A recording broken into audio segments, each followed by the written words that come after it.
I don't concern myself with outside type of things. But I'm committed to his development, just like all of our rookies. So Coach Kevin Stefanski denied sabotaging Shedeur Sanders, but new reports tell a different story. Apparently, Shedeur's chaotic start in the NFL is tied to a terrifying discovery the Browns coach and team owners uncovered, something so damaging they've been quietly distancing themselves from him ever since. I've got all the details on those discoveries, so let's break it down. The preseason disaster that shocked the NFL world. Shedeur Sanders is having it rough right now. It all started with the Cleveland Browns preseason finale against the Los Angeles Rams on August 23, 2025. Shedeur Sanders, the rookie quarterback and son of NFL legend Deion Sanders, walked onto that field carrying the weight of enormous expectations. What transpired over the next few hours would become a defining moment that would either make or break his professional career. The numbers tell a story that's almost too shocking to believe. 3 completions out of 6 attempts for a measly 14 yards, 5 brutal sacks that left him sprawled on the turf, and just 1 first down achieved across 5 entire offensive drives. But here's where the story takes a truly dramatic turn. This wasn't just about poor performance statistics on a stat sheet. This was about what many observers would later describe as a systematic setup for failure, a calculated orchestration of circumstances that seemed designed to crush the spirit and confidence of a young quarterback before his NFL career could even begin. The controversy exploded when head coach Kevin Stefanski made a decision that would reverberate throughout the football world. With just 2 minutes left on the clock and the Browns trailing, Sanders was expecting to get his chance to lead the game-winning drive. It's the kind of moment every quarterback dreams about, the clutch situation that separates the champions from the pretenders. But instead of getting his opportunity to prove himself, Sanders was unceremoniously benched in favor of veteran Tyler Huntley. It wasn't my decision, of course that's a quarterback's dream, and that's what every quarterback, thrives for, those moments. So, yeah, I didn't know I was out. Yeah, I didn't know. I was on the bike, I was powering up. I was powering up for that 2-minute drive because, that's just a situation every quarterback dreams for. The raw emotion and confusion in Sanders' voice during that post-game interview revealed the depth of his disappointment and bewilderment. Here was a young man who had been mentally and physically preparing himself for the most crucial moment of the game, only to discover that his coach had already made the decision to replace him with a quarterback who wouldn't even make the final roster. This decision didn't go unnoticed by some of the biggest names in football. NFL legends T.J. Houshmandzadeh, Shannon Sharpe, and Chad Johnson took to their popular podcast platforms to express their outrage and disbelief. But maybe if they hear from you, because they sick of hearing my mouth, and give them a better explanation on 12 situations, maybe they'll understand. Yeah, just give us your thoughts on Shedeur, the game today. TJ, why do you think the Browns played it the way they did? These weren't just casual observers offering their opinions. These were seasoned professionals who had played at the highest levels of the game and understood the psychological warfare that can sometimes unfold within NFL organizations. Houshmandzadeh was particularly vocal, stating that the Browns were trying to break Sanders by systematically limiting his opportunities and surrounding him with inadequate support. The allegations weren't just about one bad game or one questionable coaching decision. They painted a picture of a more sinister ongoing campaign to undermine Sanders' confidence and development. From my assessment, y'all, they don't want a controversy. That's how they don't want a because we know what Flacco can do. Why does Flacco start in the game? We know what he can do. He led y'all to the playoffs the last time y'all let him play. So if you're trying to figure out... The context surrounding Sanders' performance makes the situation even more troubling. While fellow rookie Dillon Gabriel was playing behind the Browns' second and third string offensive line, Sanders found himself operating behind the fourth and fifth string units. The difference in protection and support was stark and undeniable. Gabriel managed to throw for 129 yards and a touchdown, looking composed and confident in the pocket. Meanwhile, Sanders was running for his life, scrambling desperately behind an offensive line that seemed to offer about as much protection as a paper umbrella in a thunderstorm. But the drama didn't end with the final whistle. Former NFL quarterback Derek Carr joined the chorus of critics, questioning why Sanders wasn't given the opportunity to run the crucial 2-minute drill. Carr argued that regardless of how Sanders had performed earlier in the game, the 2-minute drill would have provided invaluable experience and a chance for redemption. Instead, that opportunity was handed to Huntley, who was subsequently waived just days later. The timing of Huntley's release added another layer of intrigue to the situation. If the Browns had so little confidence in Huntley that they cut him immediately after the game,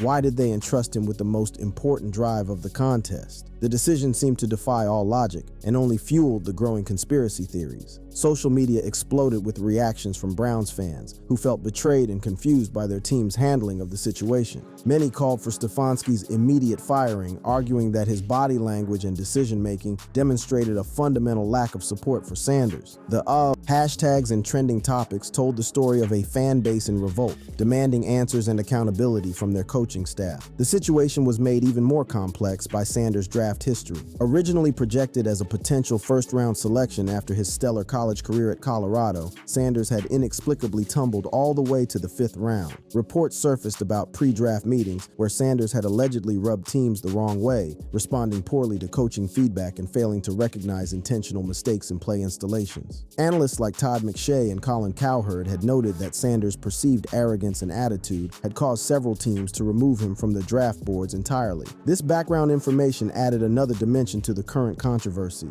raising questions about whether the Browns had drafted Sanders with genuine intentions of developing him, or simply as a late-round flyer with limited expectations. The preseason finale performance stood in stark contrast to Sanders' impressive debut against the Carolina Panthers, where he had completed 14 of 23 passes for 138 yards and 2 touchdowns. That earlier performance had generated significant buzz and optimism about Sanders' potential, making his subsequent struggles all the more shocking and disappointing. What made the situation even more perplexing was the pattern of inconsistency that seemed to plague the Browns' evaluation process. While Sanders was struggling behind makeshift offensive lines with practice squad receivers, other rookie quarterbacks around the league were being given premium opportunities to showcase their abilities. The contrast was impossible to ignore for anyone paying close attention to the broader NFL landscape. The psychological warfare aspect of the situation cannot be understated. Sanders had entered the NFL with tremendous confidence, the kind of swagger that had made him successful at Colorado, but had apparently rubbed some NFL decision-makers the wrong way during the pre-draft process. Now he found himself in a position where every mistake was magnified, every struggle was scrutinized, and every success seemed to be diminished or explained away by external factors. The media circus surrounding the controversy began to take on a life of its own,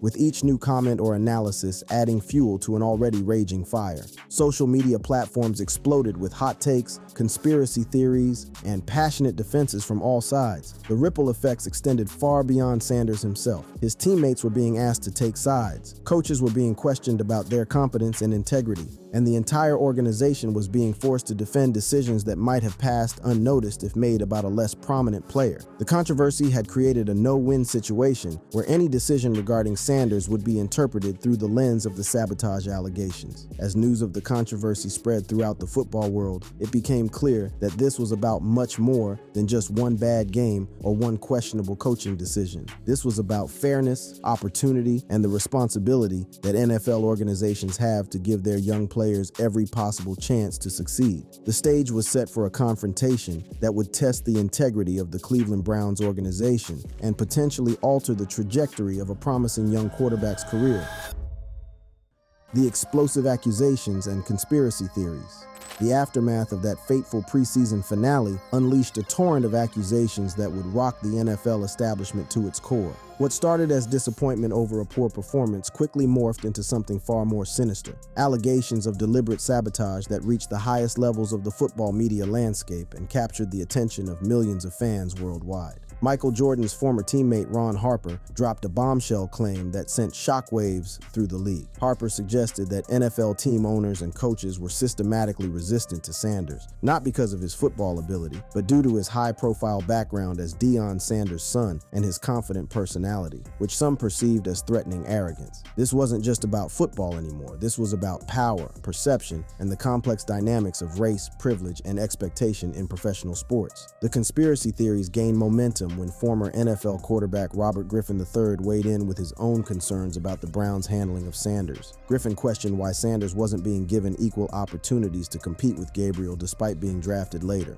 The fact that Sanders was receiving minimal first-team repetitions during training camp while being listed as the fourth-string quarterback behind Joe Flacco, Kenny Pickett, and Gabriel seemed to validate the growing suspicions about organizational bias. But it was the podcast appearances by Shannon Sharpe and Chad Johnson that truly ignited the fire firestorm. On their popular Nightcap show, both legends didn't hold back in their criticism of Stefanski and the Browns organization. Sharp, known for his passionate and unfiltered commentary, went scorched earth on the coaching staff, questioning not just their decision-making, but their fundamental commitment to developing Sanders as a player. The accusations weren't limited to emotional reactions and hot takes. ESPN analyst Ryan Clark provided a more measured but equally damning assessment of the situation. Clark argued that while Sanders was being treated like a typical fifth-round pick, the attention and scrutiny he faced was amplified due to his famous last name and the expectations that came with it. However, Clark also acknowledged that the NFL's evaluation of Sanders, as evidenced by his dramatic draft slide, seemed to align with the Browns' current usage patterns. The statistical evidence began to paint a troubling picture. Analysis revealed that Sanders' average time to throw of 3.96 seconds was the highest for any quarterback in a single preseason since 2013. More damning was the revelation that Sanders' average time when sacked was 7.35 seconds, the fourth highest in a single preseason since 2020. These numbers suggested that Sanders was holding the ball too long, but they also raised questions about the quality of protection he was receiving and the complexity of the offensive system he was being asked to navigate. He hasn't thrown to number one receivers yet. He hasn't thrown to Judy in a game. He hasn't thrown to Harold Fannin in a game. He hasn't thrown to Njoku in a game. He hasn't played with those guys. He hasn't played with the starting offensive line yet. I don't even think he's throwing to Jamari Thrash.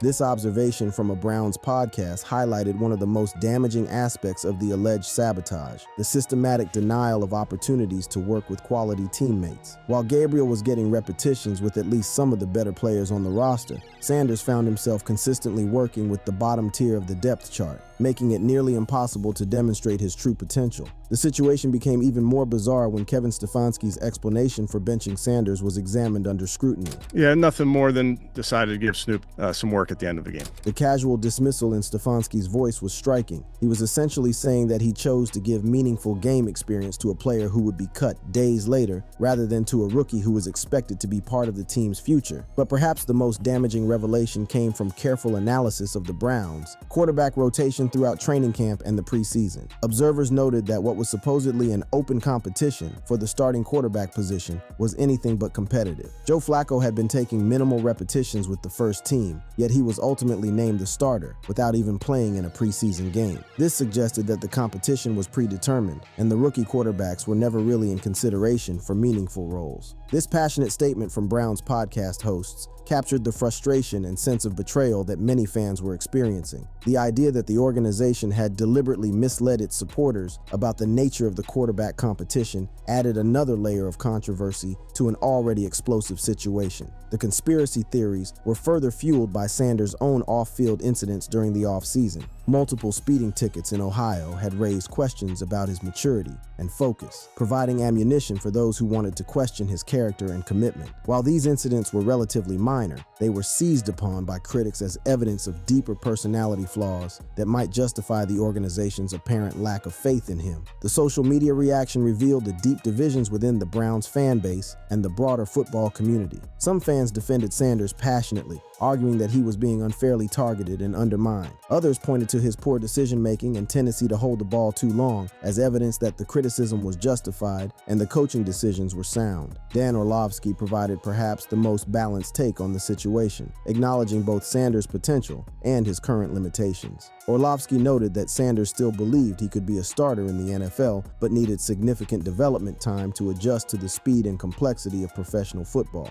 This perspective suggested that the controversy might be premature, that Sanders simply needed more time to develop, rather than being the victim of organizational sabotage. The timing of Kenny Pickett's trade to another team added another wrinkle to the conspiracy theories. With Pickett suddenly removed from the equation due to his hamstring injury and subsequent trade, the Browns were left with a quarterback room that seemed to validate some of the earlier concerns about organizational planning and commitment to their rookie signal callers. As the controversy continued to swirl, it became clear that this was about much more than just football strategy or coaching decisions. This was about trust, transparency, and the fundamental relationship between NFL organizations and their players. The accusations of sabotage had struck a nerve throughout the football world, raising uncomfortable questions about power dynamics, racial bias, and the treatment of young athletes who dared to carry themselves with confidence and ambition. Stefanski's defense and the shocking truth revealed. As the accusations reached a fever pitch and the controversy threatened to overshadow the Browns' preparation for the regular season, Kevin Stefanski found himself at the center of a media firestorm that demanded answers. The pressure was mounting from all directions: legendary players, respected analysts, passionate fans, and even members of his own organization were questioning his handling of the Sanders situation. It was time for the Browns' head coach to either provide a compelling defense of his actions or face the possibility that his credibility and leadership had been permanently damaged. I don't concern myself with outside type of things, but I'm committed to his development, just like all of our rookies. So we'll continue to focus on getting our guys better, and that's what we'll stay committed to, and that's what's important to me. Stefanski's initial response was measured and diplomatic, but many observers found it inadequate, given the severity of the accusations being leveled against him. His commitment to Sanders' development rang hollow to critics who pointed to the stark disparity in opportunities and support provided to different players. The coach's reluctance to engage with the outside noise was interpreted by some as arrogance and by others as a professional refusal to be drawn into manufactured controversy. But as more details emerged about the Browns' organizational philosophy and long-term planning, a different picture began to take shape. The revelation that Andrew Berry, the team's general manager, had described keeping 4 quarterbacks as not much of a decision because all 4 have done what we asked provided crucial context. This wasn't a situation where Sanders was fighting for his roster spot. He was always going to make the team. The question was what role he would play and how quickly he would be expected to contribute. Berry's comments revealed a level of respect and appreciation for Sanders that contradicted the sabotage narrative. The general manager specifically praised Sanders' mental toughness and ability to handle adversity, suggesting that the organization viewed these challenging experiences as part of his development, rather than as punishment or undermining. The complexity of Sanders' transition to the NFL became clearer when Berry used the analogy of asking someone who speaks fluent English to learn Mandarin. The terminology and system complexity in Cleveland was vastly different from what Sanders had experienced at Colorado, where the language and concepts were described as relatively basic. This wasn't about intelligence or football IQ. It was about the fundamental challenge of adapting to an entirely new football language and philosophy. Sanders himself seemed to understand this reality. I know my time, whenever that is, I'll be ready for it, and I'm going to embrace that. But in due time, I got many things I need to fix, many things I need to work on, and I'm not oblivious to that. So all I look at it as I'm getting more time to cook. I'm getting more time to warm up. That's all it is. This mature and self-aware response from Sanders contradicted the narrative that he was arrogant or unwilling to accept coaching. Instead, it revealed a young player who understood his situation and was committed to improvement, even in the face of significant adversity and public criticism. The statistical analysis began to support a more nuanced view of Sanders' performance issues. While his time to throw and time when sacked were concerning, they also reflected the reality of playing behind inferior protection with limited receiving options. ESPN's research showed that only 3 quarterbacks since 2020 had taken longer to get sacked than Sanders, and 2 of those were established NFL players who had faced similar circumstances. The revelation that Sanders had survived the final roster cuts and was officially listed as the team's 3rd-string quarterback provided concrete evidence that the organization maintained faith in his potential. If the Browns were truly trying to sabotage Sanders or push him out of the organization, they would have simply released him rather than keeping him on the active roster. Stefanski's explanation for the Huntley substitution, while still controversial, began to make more sense within the broader context of roster evaluation. The coach noted that Huntley had stepped up during injuries to other quarterbacks and deserved recognition for his contributions. While this logic didn't satisfy Sanders' supporters, it at least provided a rationale beyond malicious intent. I think you factor in everything, Scott, truly. You look at it from a bunch of different angles. So certainly we made the decision and feel comfortable with Dylan serving that role. The elevation of Gabriel to the backup quarterback position, while disappointing for Sanders' supporters, reflected the reality of professional football evaluation. Gabriel had simply performed better when given similar opportunities, and the coaching staff felt more comfortable with his readiness to contribute immediately if called upon. The broader context of Sanders' draft slide began to provide additional perspective on his current situation. The concerns that had caused him to fall from a projected first-round selection to the 5th round were clearly still relevant to NFL evaluators. Issues with processing speed, pocket presence, and coachability weren't invented by the Browns. They were consistent themes that had followed Sanders throughout the pre-draft process. Some analysts like Jason Whitlock argued that Sanders' struggles were entirely self-inflicted and had nothing to do with external circumstances. Whitlock pointed to Sanders' tendency to hold the ball too long and his failure to recognize when to throw the ball away as fundamental quarterback skills that couldn't be blamed on coaching or supporting cast. Ryan Clark's analysis provided perhaps the most balanced perspective on the entire situation. Clark argued that Sanders was being treated exactly like a typical fifth-round pick should be treated, but that his famous last name and the expectations that came with it had amplified every decision and created unrealistic expectations for his immediate impact. The truth that emerged from careful analysis of all the available evidence was far more complex and nuanced than the simple sabotage narrative that had dominated headlines. Sanders was indeed facing significant challenges in his transition to professional football, but these challenges appeared to be the natural result of his draft position, learning curve, and the competitive nature of NFL roster construction, rather than the product of organizational malice. The decision to keep 4 quarterbacks on the roster, while unusual, actually demonstrated the Browns' commitment to developing their young players, rather than rushing them into situations where they might fail. Sanders would have the entire season to continue learning and improving without the pressure of being thrust into action before he was ready. As the regular season approached and the controversy began to settle, it became clear that the terrifying discovery about Shedeur Sanders wasn't about sabotage or conspiracy. It was about the harsh reality of professional football evaluation and development. Sanders faced the same challenges that countless late-round picks had faced before him: the need to prove himself worthy of investment and opportunity in an unforgiving league where talent alone isn't always enough to guarantee success. The Browns' handling of Sanders may not have been perfect, but the evidence suggested it was far more about professional evaluation and development than about personal bias or organizational sabotage. Only time would tell whether Sanders could overcome these early challenges and prove that his college success could translate to the professional level, but at least now the path forward was clear for both player and organization. Thanks for watching. Check out other cards on the screen.